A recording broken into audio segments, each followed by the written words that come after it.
오늘은 영적 전쟁의 기초에 대해서 말씀을 드리겠습니다. 지금은 4차 산업혁명 시대이자 거대한 판이 바뀌는 시대입니다. 영적 생태계도 새로운 판이 형성되고 있습니다. 이 시기에 우리 사랑의 교회는, 또 우리 기독교 공동체는 복음주의 교회의 글로벌 플랫폼이 되게 하여 주십시오. 동시에 제자훈련 국제화를 위한 어떤 영적인 허브, 중심축을 감당하는 은혜가 있게 하여 주시옵소서, 그런 소원을 하는 거예요. 우리가 교회 사역이 선지서적 사명도 있고 제사장적 책임을 감당해야 되는데, 이 복음주의의 글로벌 플랫폼과 제자훈련의 영적인 허브가 되기 위한 제사장적 책임을 감당하는 교회의 사명에 은혜가 있게 하여 주십시오. 그런 마음의 소원을 가지고 이 말씀을 드리는 것이에요. 돌이켜보면 10여 년 전부터 스마트폰이 본격적으로 출시된 이후에 스마트폰으로 사회가 초연결이 되었습니다. 그러니까 초연결 사회가 되었어요. 스마트폰이 사람들의 눈과 귀와 마음을 빼앗는 영적 전쟁터가 되고 있어요. 이 가운데 우리는 오히려 이 4차 산업혁명 시대에 스마트폰을 복음의 능력을 초연결하는 강력한 영적 무기가 될 수 있도록 은혜 받았으면 좋겠어요. 그 초연결 사회를 위하여 이제 말씀을 드리는데, 여러분, 교회를 신학적으로 구분할 때 지상교회와 천상교회로 나누어요. 그리고 이 지상교회는 전투적인 교회이고 천상교회는 승리하는 승리적 교회예요. 무슨 말인가 하면, 지상에서 믿음을 지키는 지상교회는 여전히 영적 전쟁을 감행해야 하는 전투적 교회라는 것입니다.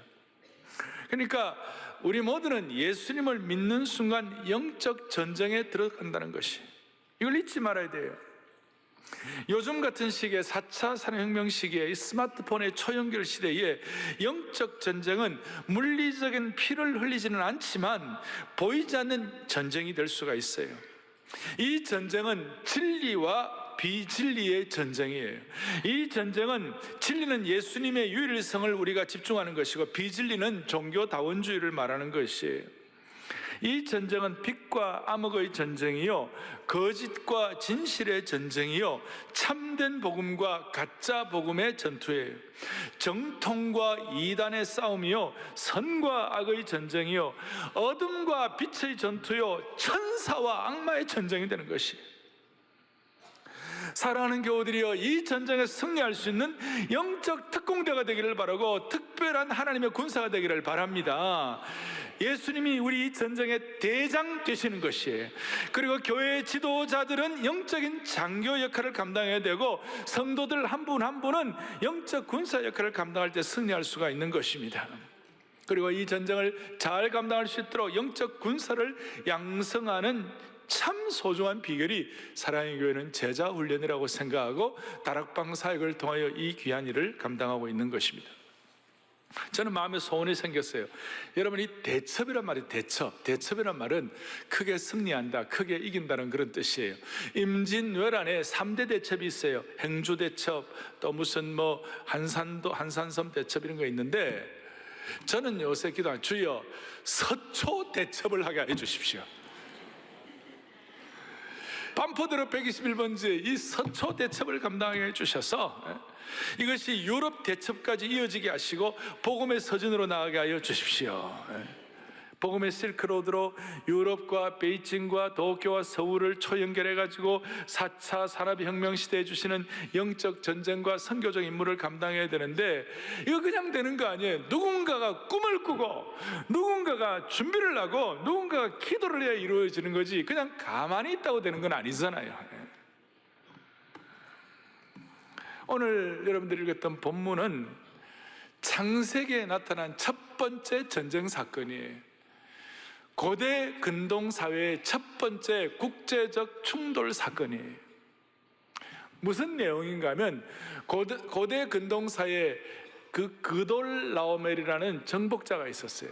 이 그돌라오멜이라는 왕을 중심으로 4개국이 연합해가지고 강력한 전투 집단을 형성해가지고 지금으로는 말하면 이란, 이라크, 이런 서파키스탄 이런 지역을 총창하고 있었던 곳인데, 이 사람들이 그냥 확 힘을 모아가지고 소돔성을 중심으로 한 그쪽에 있는 5대 연합군을 다 이렇게 이기는 거예요. 그러니까 이 5대 연합군이 그저 발발발 떨면서 이 그돌라오멜 왕을 중심으로 하는 강력한 4개국에 조공을 바치는 거예요.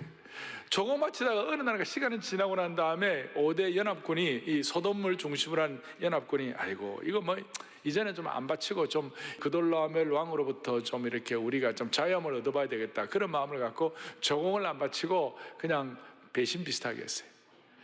그러니까 그걸 알고 그돌라오멜 왕을 중심으로 한 4대 연합군이 강력한 그 전투군단이 돼가지고 쫙 들어와서 5대 소돔성을 중심으로 한 5대 왕국을 완전히 초토화시킨 거예요. 과거에 저 청나라 군사가 인조 쳐들어 남한산성에 우리를 공격하듯이 완전히 공격을 해서 초토화시키고 패퇴시키고, 모든 그 5대 연합국의 왕들을 다 이렇게 무찌르고 난 다음에 전리품들을 다 앗아가고 사람들을 포로로 데려갔어요. 포로로 데려가는 가운데 그 소돔성에 누가 살았냐면 롯이 살았거든요. 아브라함의 조카 롯이 거기 살았거든요. 소돔성에 멋지게 보여가지고 롯이 살았는데, 그 소돔성의 롯도 같이 포로로 잡혀간 거예요. 이제 이 사건을 앞에 놓고 그 어떤 사람이 당시에 아브라함에게 찾아와가지고, 당신 조카 롯이 그돌라오멜 왕의 공격군으로부터 다 이렇게 포로로 잡혀가지고 지금 그런 상황이 되었습니다. 어쩌면 좋을까요? 이제 이 얘기를 하는 거예요. 이 얘기를 아브라함이 듣자 말자 318명의 특공대를 조직해가지고, 또 3개 동맹군이 있어요. 좀 이따가 말씀하게 드리겠는데, 이 동맹군과 함께 밤새도록 목숨을 걸고 쫓아가가지고 그 그돌라오멜 군과 그 왕국의 그 강력한 정복군을 무너뜨리는 장면이 나와요. 자, 여기서 우리는 고대 근동 사회의 첫 번째 영적 전투를 통하여 우리가 영적 전쟁의 기초를 어떤 식으로 마련할까를 좀 정리할 수 있을 것 같아요.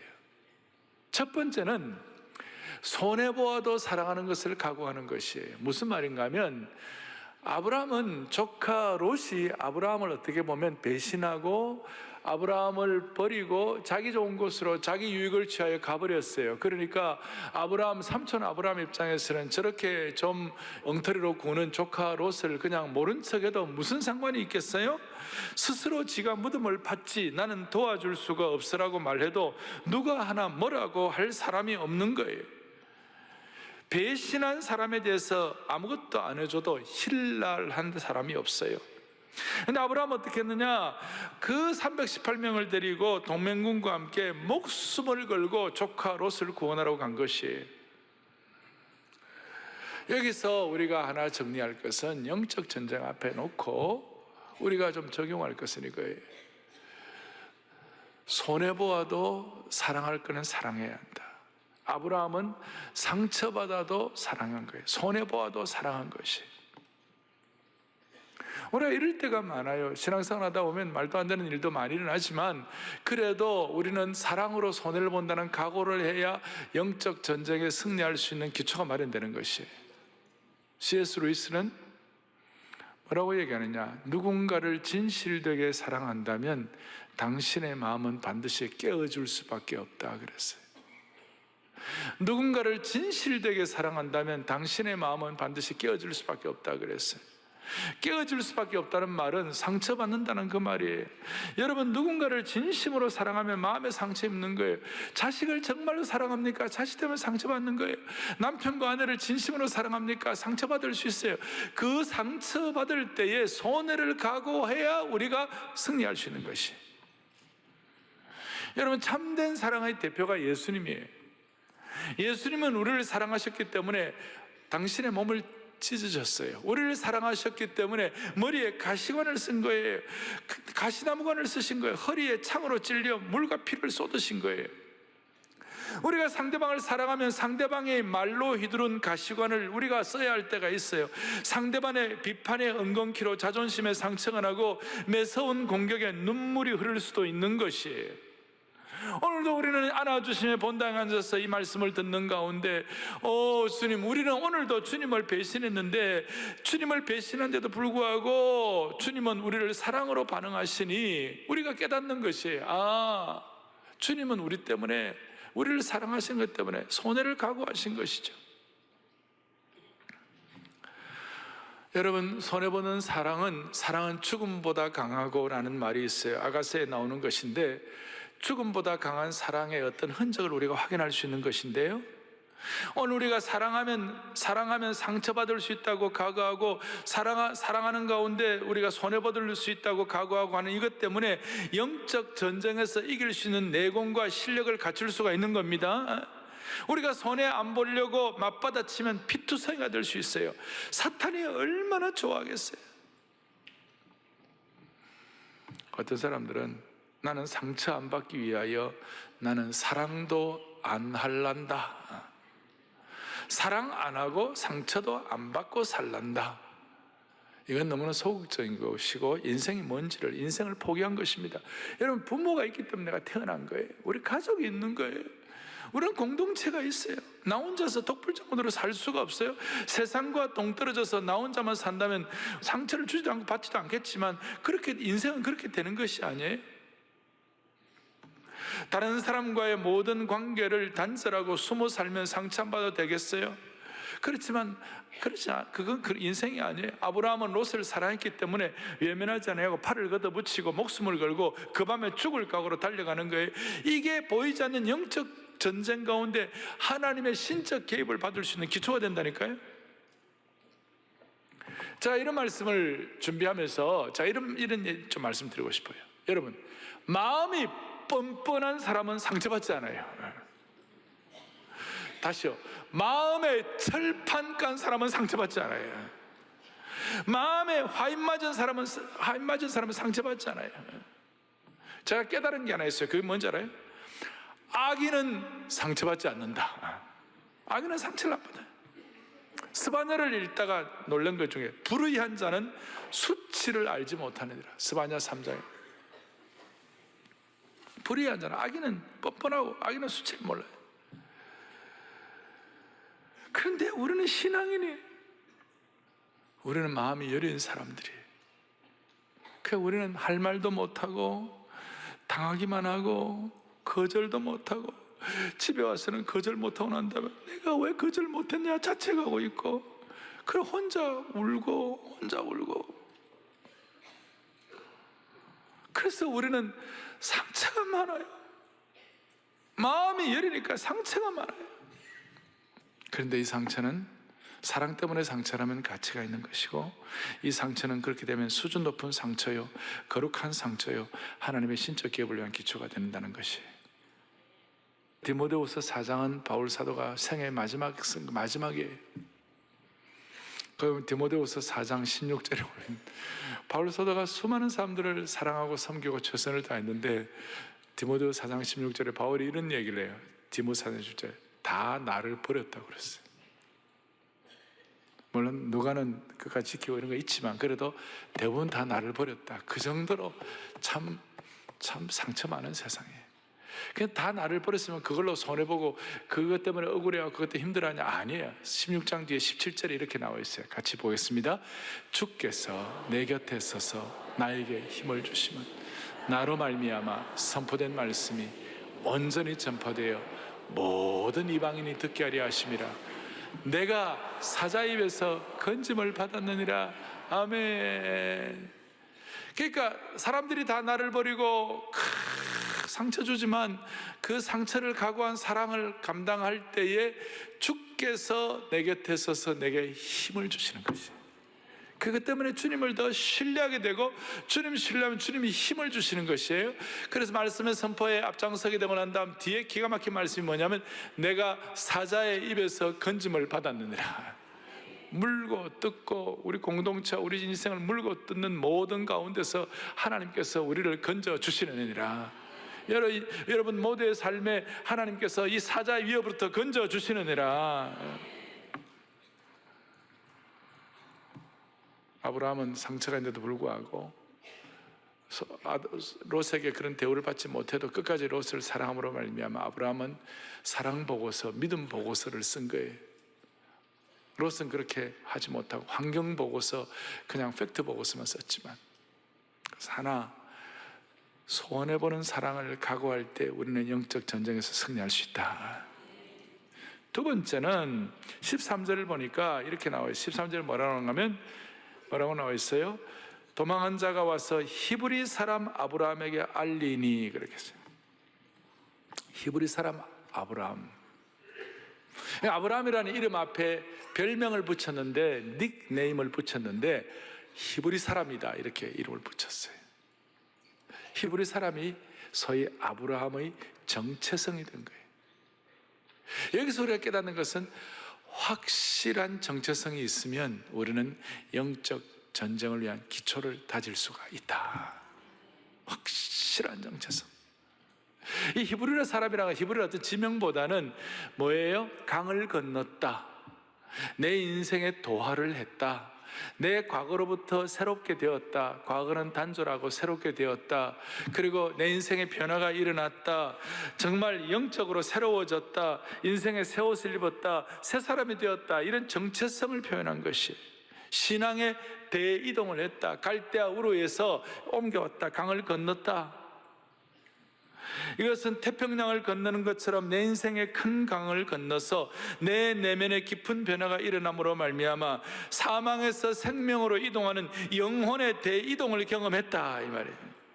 여러분, 영혼의 대이동을 통하여 정체성을 가진 사람은 이상하게도 영적인 힘이 생기는 것이에요. 영적인 힘이 생겨요. 그래서 힘들어도 영적인 힘을 가지고 기대하는 마음으로 사뿐 걷는 것이, 우리 어떤 여전사님은 사뿐 걷는 거예요. 커피를 타도 사뿐. 그러니까 자기 정체성이 기쁘고 감사하니까 뭐든지 사뿐한 거예요. 하나님에 대한 열망을 갖게 되고 하나님의 뜻에 순종하기가 어렵지가 않아졌어요. 그러니까 정체성이란 말은 존재의 중심이 새로워졌다, 그런 뜻이에요. 이 존재의 중심이 새로워짐으로 말미암아 세상 사람들이 알지 못하는 날마다 솟는 샘물을 경험하는 것이, 그러니까 아브라함에게 히브리 사람 아브라함이라는 말이 붙었다는 그 말은 죽음의 요단강을 건너 우리의 진정한 주소가 하늘나라가 되었다, 그런 뜻이에요. 우리는 한국 사람이고 한국 배죠. 한국 인생의 배라고 말하면 우리는 한국의 배를 타는 거예요. 이 한국 국적의 배가 저 이태리의 나폴리를 가고 저 사우스 아프리카의 케이프타운을 가고 중국의 상하이에 간다고 하더라도 우리가 중국 배가 아니에요. 우리는 상하이에 가도 우리는 중국 배가 아니야. 저 케이프타운을 가더라도 우리는 사우스 아프리카 배가 아니에요. 우리가 이태리 가더라도 우리는 이태리 배가 아니에요. 우리는 한국 배, 한국 원적인 거예요. 장소만 단지 이동할 뿐이지 근본적인 우리 신앙의 정체성은 변함이 없다는 것이에요. 우리가 삶의 여러 영역들 가운데서 우리가 살지만 근본적인 정체성은 변함이 없다는 거예요. 그렇다면 4차 산업혁명 시대에 이 정말 초영적 생태계의 새로운 판이 바뀌는 이 초생태계 시대에 우리의 변함없는 정체성은 뭘까요? 어떤 경우에도 저와 여러분들은 하나님의 자녀라는 정체성이 변함이 없는 것이에요. 하나님의 자녀예요. 저와 여러분들은 하나님의 소중한 자녀들이에요. 이거 확고하면 천지개벽을 하더라도 우리는 이 정체성이 있으면 영적 전쟁을 감당할 수가 있는 것이에요. 하나님의 소중한 자녀. 그리고 이 자녀됨은 하나님 우리에게 말씀하시는 거지만 특별히 부모와 자녀의 사이에 있어서는 부모가 자녀에게 아침마다 어떤 말을 해주냐에 따라서 그 자녀의 정체성이 늘 이렇게 확고하게 될 수 있는 거예요. 나가는데 너는 어떻게 그렇게 아들 보고, 너는 어떻게 그렇게 엄마가 네 아버지 나쁜 머리를 닮아가지고 너는 어떻게 머리가 나쁘냐, 그런 얘기는 하면 안 돼요. 그런 얘기 하면 안 돼요. 아이들에게 너는 글로벌 인재가 될 거야, 성경 구절 암송해 주면서 너는 이대로 될 거야, 정말 인간은요, 하나님 안에서 영적 정체성 안에서는 놀라운 가능성을 갖고 있어요. 저는 초등학교 5학년 때 정 선생님이라고, 이름도 안 잊어요. 그분이 저한테 나보고 현이 너는 큰 일을 할 사람이야 그러더라고. 큰 일 낼 사람이 아니고 큰 일 할 사람이라고. 내가 지나놓고 보면 저에게만 했겠어요? 다른 사람도 할 수 있겠는데, 저는 그 선생님 말씀이 굉장히 저에게는 무겁게 저에게는 들렸어요. 아, 그렇구나. 난 참 조심하고 살아야 되겠다. 중학교를 들어갔는데, 중학교에 딱 들어가 간판에 뭐라 써냐면 젊은 신사가 되자 이래놨어요. 만세 13살, 14살짜리 앞에 놓고 젊은 신사가 되자. 까까머리 완전히 그래놓고 젊은 신사. 그리고 젊은 신사가 뭐지? 그럼 젠틀맨이 뭔가? 자기 정체성에서 고민할 수 있는 계기를 주는 거예요.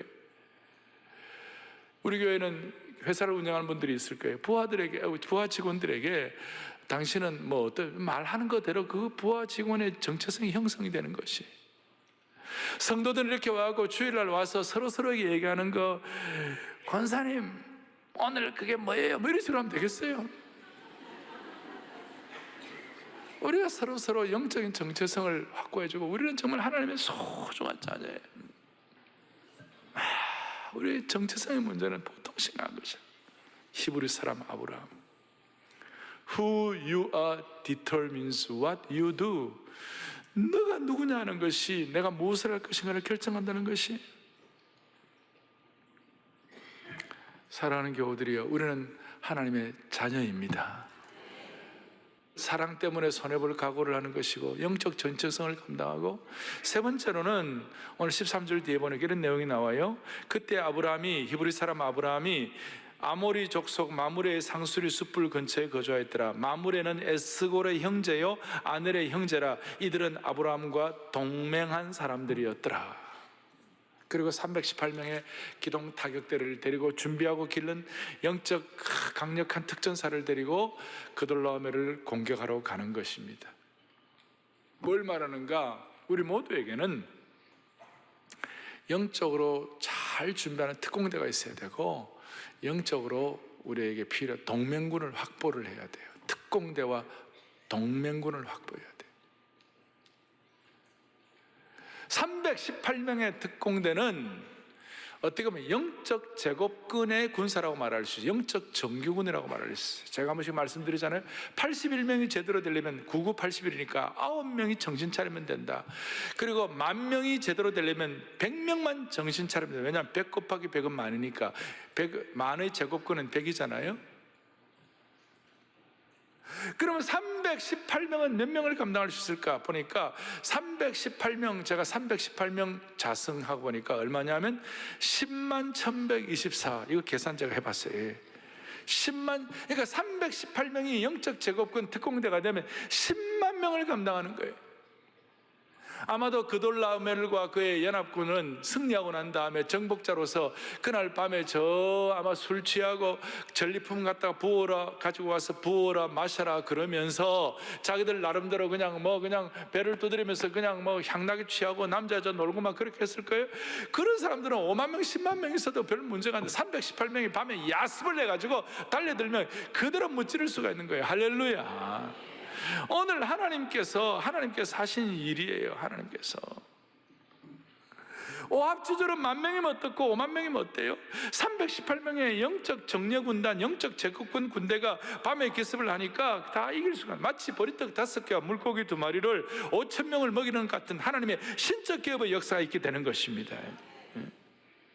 그리고 15절에 보니까 318명과 동맹군들을 데리고 이제 그돌라오멜 쳐부수는데 다메섹 왼편 호바까지 쫓아갔다고 그랬어요. 무슨 말인가 하면 끝까지 추격하고 완전히 대성을 거둘 때까지, 완전히 적이 전멸될 때까지 밀어붙이는 거예요. 적의 세력이 괴멸될 때까지 옥죄어 들어가는 거예요. 뿌리가 뽑힐 때까지, 중독의 뿌리가 뽑힐 때까지. 그러니까 우리에게는 우울증의 뿌리가 뽑힐 때까지, 중독의 뿌리가 뽑힐 때까지 우리 힘으로 이걸 혼자서 감당을 못해요. 특공대가 있어야 돼. 특별히 영적인 동맹군이 있어야 돼요. 동맹군 3명, 마무레, 그리고 에스골, 그 다음에 아넬이라는 동맹군이 있었어요. 마무레는 풍성하다, 비옥하다 그런 뜻이에요. 풍성한 동맹군 마무레. 그리고 에스골은 한가족 되었다, 가족이다 그런 뜻이에요. 가족 같은 동맹군. 아넬은 성결이라고 그랬어요. 거룩하고 성결한 그런 준비된, 주를 깨끗한 마음으로 부르는 자들과 함께 의와 사랑과 희락을, 기쁨을 쫓는 그런 동맹군을 형성을 했어요. 이런 사람들과 함께 내 힘으로 안 되는 것들을 함께 해결하는 것이에요. 여러분, 바람난 남편을 여러분 힘으로 해결할 수 있나요? 됩니까? 어떻게 할 수가 없어요. 여러분, 정체성이 없는 자식들, 지 마음대로 사는 자식들, 골 때리는 자식들 여러분 힘으로 해결할 수 있어요? 제가 한 번씩 옛날에 얘기했어요. 소 못난 것은 잡아먹을 수도 있고, 말 못난 것은 팔아먹을 수도 있지만, 자식 못난 것은 잡아먹을 수도 없고 팔아먹을 수도 없는 거예요. 이거 우리 힘으로 되나 이거? 우리에게 영적 동맹군이 필요한 거예요. 성결한 아넬이 필요하고, 한가족 된 에스골이 필요하고, 풍성한 은혜를 주시는 마무레가 필요한 거예요. 하나님, 저와 여러분들에게 이런 동맹군을 주시기를 바라는 것이, 이 동맹군을 통한 영적 정리에 승리할 수 있는 것이. 자, 우리 중독에 있는 거, 소돔성의 롯은요, 마치 거미줄에 걸린 잠자리와 같이 꼼짝달싹을 못하는 거예요. 소돔의 부패한 타락의 문화에 젖어가지고, 오렌지족 저 강남 룸살롱 문화에 젖어가지고 어찌하지 못하는, 거기서 꼼짝을 못하고 있는 거예요. 그 동맹군이 필요한 거예요. 거룩한 아넬이 필요한 거예요. 또 하나는 저 폭력 집단, 그돌로멜의 그 강력한 폭력 집단 어떻게 해결할 수가 없는 거예요. 북한은 노동 저기대가 600만이에요. 근데 600만 명의 그 노동 저기대는 똘똘 뭉쳐 있는 거예요. 그런데 한국은 감당 못해요. 북한에 저 게릴라 부대, 특수 게릴라 부대 수십만 명이 있는데, 특수 게릴라 부대가 저 경포대나 해운대나 저 어디 갔다가 대천 해수욕장 갖다 놓으면 풀어놓으면 우리 어떻게 감당합니까? 국방을 잘한다, 정치를 잘한다, 택도 없는 것이.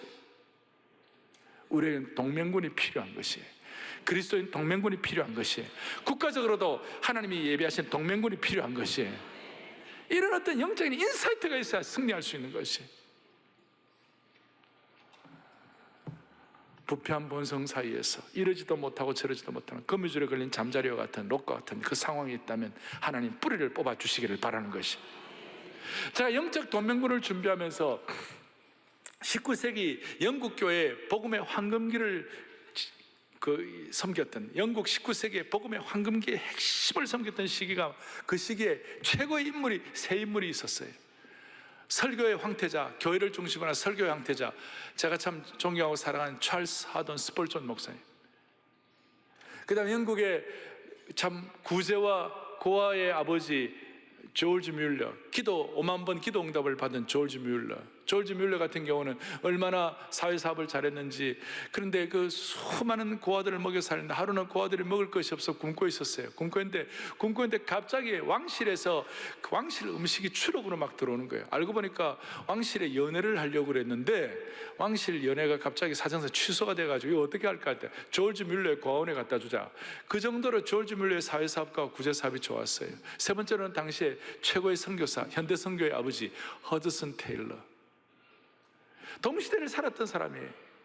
이 스펄전과 그다음 조지 뮬러와 그다음 허드슨 테일러, 이 동시대에 살았던 이 세 사람을 연구했던 존 파이퍼 목사님이, 이 세 사람은 각 분야의 최고봉이었지만 서로를 인정하고 서로를 잘 존경하고 서로를 정말 사랑해줬다. 제가 왜 한국은 이 얘기를 못하는 줄 알아요? 한국은 누가 잘 되면 같이 끌어내려고 같이 망하는 거예요. 서로를 세워주는 거예요.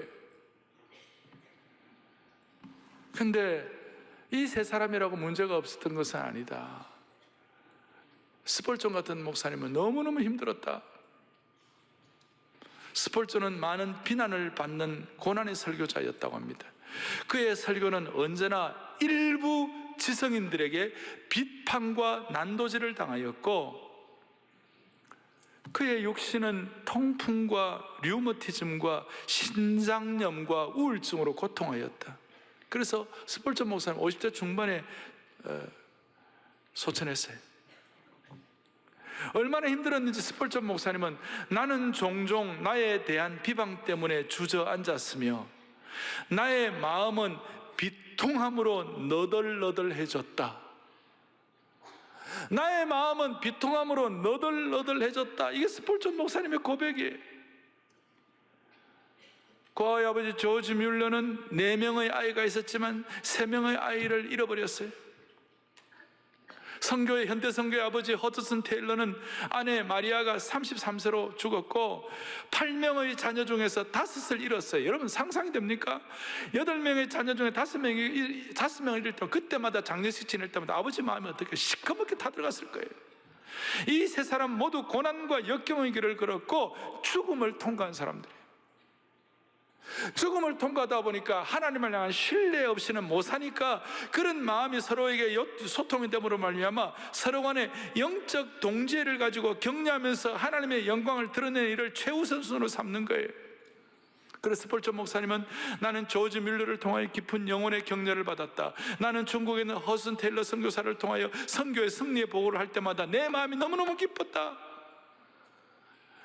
조지 뮬러는 스폴전 목사님의 설교는 하늘의 목소리다. 그것 때문에 나는 다시 하나님 앞에 다시 나아간다. 이런 고백을 할 정도로 서로가 연결된 관계였어요. 사랑하는 교우들이여, 이 예배 시간에 있는 저와 여러분들이 서로에게 허드슨 텔러가 되기를 바라고 조지 뮬러가 되기를 바라고 스폴전 목사님이 되기를 바라는 것이에요. 당신은 나의 허드슨 텔러입니다. 당신은 나의 스폴전입니다. 여러분의 영적 동맹군, 영적 동지가 누굽니까? 누가 여러분들의 영적 동지, 3명의 영적 동지를 들려면 누구를 들겠습니까? 목사님, 전도사님, 장로님. 그건 너무 나이브한 거예요. 순장님들 가운데 진짜 좋은 분들 잘 하시고, 우리 교회 어떤 제자반은 30년 동안이나 지금 계속 한 달에 한 번씩 계속 모이고 있다는 그런 제자반도 있대. 영적 동지가 된 것이죠. 제가 이 동맹군 준비를 하면서 하나님 제게 주신 은혜가 하나 있어요. 그것이 뭐냐면, 저나 여러분이나 어떤 지식이나 전문성을 가지려고 할 때 최소한 5년, 10년은 투자를 해야 돼. 5년, 10년은 투자를 해야 돼. 그냥 되는 법이 없어요. 5년, 10년은 투자해야 어떤 전문성을 가질 수 있어요. 그림 하나를 그더라도 5년, 10년을 준비를 해야 돼. 그런데요, 5년, 10년이 걸리지를 않더라도 동맹군이 되면요, 너의 지식과 나의 지식이 4차 산업혁명 시대에 초연결이 되고 성도들의 능력과 목회자의 능력이 초연결이 되어 동맹군이 되면 영적인 집단 지성의 은혜로 폭발적인 능력을 갖게 될 것이에요. 만약 사랑의 교회 수만 명의 성도들이 서로 인정하고 서로 신뢰하고 감사하고 서로 끌어안고 너의 지식과 나의 지식이 초연결될 때에 영성과 지식과 능력과 경험의 초연결 융합으로 강력한 동맹군을 일으켜가지고 영적 전쟁에서 승리하기를 바라는 것이에요. 이것이 우리가 오늘 마음에 기대하는 것이에요. 저는 마음에 소원이 생겼어요. 지금은 우리가 나이가 이제 많아도 이제는 좀 100세 시대가 되는 거 아닙니까? 그런데 60세 미리미리 은퇴하고 이런 분들 많이 계시는데, 사랑의 교회 전문성을 갖고 참 작년 시대에 많은 것들을 준비했는데 이제 그냥 은퇴하고 할 일이 없는 그런 전문성을 갖고 은사하는 분들이 많이 계시는데, 그런 분들의 은사를 다 잘 정리하고 그런 분들의 은사가 잘 발휘될 수 있도록 우리 교회는 장을 마련하고 그분들의 은사가 빅데이터화가 되고 또 한국교회 많은 사람들이 서로 이런 은사들을 서로 공유할 수 있도록 그렇게 빅데이터 구축을 하고, 그럴 때 하나님은 우리를 통해서 역사하실 것이란 말이에요. 전 영적 전쟁에 승리하실 거란 말이에요. 그러니까 우리 교회 앞으로 60대 70대 어른들 가운데 한때 정말 전문성을 가지고 섬겼던 분들, 지금 은퇴하신 분들 가운데 그분들의 전문성이 녹슬지 않고 잘 발휘될 수 있도록 사랑의 교회가 멋있게 쓰임받는 영적 동맹의 역할을 감당하기를 바라는 것이에요. 영적 동맹의 역할을. 마무리를 하겠습니다. 이렇게 손해보는 사랑, 영적 정체성, 특공대와 동맹군이 있으면요, 그 영적 전쟁의 승리가 오는데, 그 승리를 통하여 어떤 축복을 받느냐? 멜기세덱의 축복을 받는 것이 18절, 오늘 뒤에 18절을 보겠습니다. 같이 보겠습니다. 살렘왕 멜기세덱이 떡과 포도주를 가지고 나왔으니 그는 지극히 높으신 하나님의 제사장이었더라. 아멘. 아멘. 살렘왕 멜기세덱이 전쟁에 승리하고는 아브라함을 만나가지고 떡과 포도주를 공개하는 것이, 떡과 포도주. 그는 지극히 높으신 하나님의 제사장이었더라. 지금 전쟁 때문에 피곤하게 지친 몸이, 또 전쟁 때문에 어떻게 보면 아브라함의 손에도 피가 묻었을지 몰라요. 그리고 전쟁이라는 것은 항상 처참한 거예요. 그 처참한 손과 피 묻은 손을 떡과 포도주를 가지고 닦아주시는 것이에요. 떡과 포도주의 축복을 주시는 것이에요.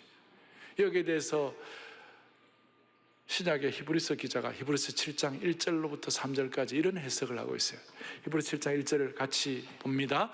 이 멜기세덱은 살렘왕이요 지극히 높으신 하나님의 제사장이라 여러 왕을 쳐서 죽이고 돌아오는 아브라함을 만나 복을 빈지라. 자, 여러 왕을 쳐서 죽이고 돌아오는 사람 누구예요? 아브라함이죠. 아브라함이 쳐서 전쟁에 피 묻은 손을 가지고 돌아왔을 때 복을 빌어요. 떡과 포도주로. 2절, 아브라함이 모든 것의 10분의 1을 그에게 나누어 주니라.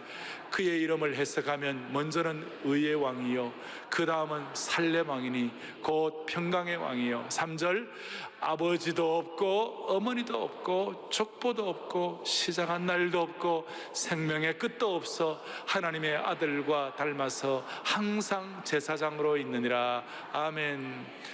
시작한 날도 없고 생명도 없고 아버지도 없고 족보도 없고 하나님의 아들과 닮아서 항상 제사장으로 있는 분이 누구예요? 예수 그리스도예요. 그래서 이 구약의 멜기세덱은 예수 그리스도의 구약의 현현이다, 예수 그리스도의 구약의 예표다, 이런 얘기를 하는 거예요. 떡과 포도주는 축복을 상징하는 것이, 떡과 포도주는 기쁨을 상징하는 것이, 떡과 포도주는 회복을 상징하는 것이, 오늘 우리 인생에도 하나님이, 이 전쟁 중에 있는 우리 인생에도 하나님이 일마다 때마다 떡과 포도주를 경험하게 해주시면 좋겠습니다. 신약의 떡과 포도주는 뭐예요? 예수님이 떡과 포도주를 주시면서 말하고 이건 내 몸이다, 내 살이다 그랬어요. 신약의 떡과 포도주의 가장 극점은 뭐예요? 십자가예요. 십자가 예수님의 몸에서 피를 흘리시고 몸을 찔리시고 몸이 찢기시고 피를 흘리셔가지고 그것이 예수님의 떡과 포도주를 상징하는 것이에요. 십자가가, 신약의 십자가가 예수 그리스도의 우리에게 주시는 떡과 포도주 회복의 예표예요. 그러니 여러분, 저와 여러분이 전쟁에서 승리하려면 날마다 프레시하고 신선해야 돼요. 우리가 프레시하고 신선하려면 날마다 십자가를 발견해야 되는 것이고, 날마다 십자가가 주는 은혜를 발견해야 되는 것이에요. 사랑하는 교우들이여, 우리는 한 번밖에 없는 인생을 삽니다. 날마다 떡과 포도주를 경험하기를 바라는 것이에요. 예수 그리스도의 몸과 피를 기념하면서 예수 그리스도의 십자가의 능력을 체험하는 것이에요. 결론적으로 정리하면 이 세상에서의 최고의 전쟁은 천국과 지옥 전쟁이에요. 최고 전쟁이에요. 이 땅에서 가장 큰 영적 전쟁은 천국과 지옥의 영적 전쟁이에요. 마귀는 우리가 천국 가지 못하도록 온갖 권모 술수를 가지고 온갖 공격을 해야 되는 것이에요. 여러분, 이 땅에서 아무리 잘 살고 멋있게 살고 대단한 거 있다 하더라도 천국까지 못한다면 인생은 패자가 되는 거예요. 인생은 실패자가 되는 것이에요. 모든 걸 잃을 수밖에 없는 것이에요. 이 땅에서 우리가 주님이 주시는 떡과 포도주를 받는다는 것은 주님 십자가의 은혜를 경험하는 것이요, 십자가의 은혜를 경험한다는 것은 우리가 이 땅에서도 천국을 확인하며 산다는 뜻이에요. 사랑하는 교우들이여, 형제 자매들이여, 다른 건 몰라도 천국과 지옥의 전쟁에서는 승리하여 천국 백성이 되기를 원하는 것이에요. 아니, 이미 그렇게 만들어주신 주님을 찬양합니다. 다른 건 몰라도 천국과 지옥의 전쟁에서 우리가 승리해야 되는 것이에요. 할렐루야. 이걸 위해서 우리가 손해보더라도 사랑을 각오하세요. 우리 가운데 영적 이 땅에서의 전쟁에서 지쳐 쓰러진 분이 있다면 십자가의 떡과 포도주로 나오기를 바랍니다. 가정 전쟁 때문에 힘든 분들은 십자가로 나오기를 바랍니다. 사업 전쟁 때문에, 몸의 질병 때문에 아픈 분들은 십자가로 나오기를 바랍니다. 21세기에 멜기세덱이 21세기에 멜기세덱을 예표하는 예수 그리스도의 십자가를 통한 떡과 포도주를 체험하고 승리하기를 원하는 것이에요. 가슴에 손을 기도하겠습니다. 하나님 아버지, 오늘 이 말씀이 그냥 지나가는 말씀이 아니라 주님이 직접 우리에게 이 시간 이 시대에 필요한 말씀으로 주신 하나님의 음성으로 받아들이게 하여 주시옵소서. 수많은 전쟁 가운데서 상처받고 여리고 고통하고 힘들어하는 성도들이 다시 한번 영적 정체성을 회복하게 하옵시고, 스펄존과 조지 뮬러와 허드슨 텔러와 같은 영적 동맹군을 형성함으로 하나님이 주시는 승리를 경험하게 하여 주시옵소서. 다시 한번 318명의 영적 제국군의 정규군의 스피릿을 회복하시고 이 사기 충천하여 우리 앞에 있는 수많은 전쟁들을 승리할 수 있도록 은혜 위에 은혜를 덧입혀 주옵소서. 우리 주 예수 그리스도를 받들어 기도 올리옵나이다. 아멘.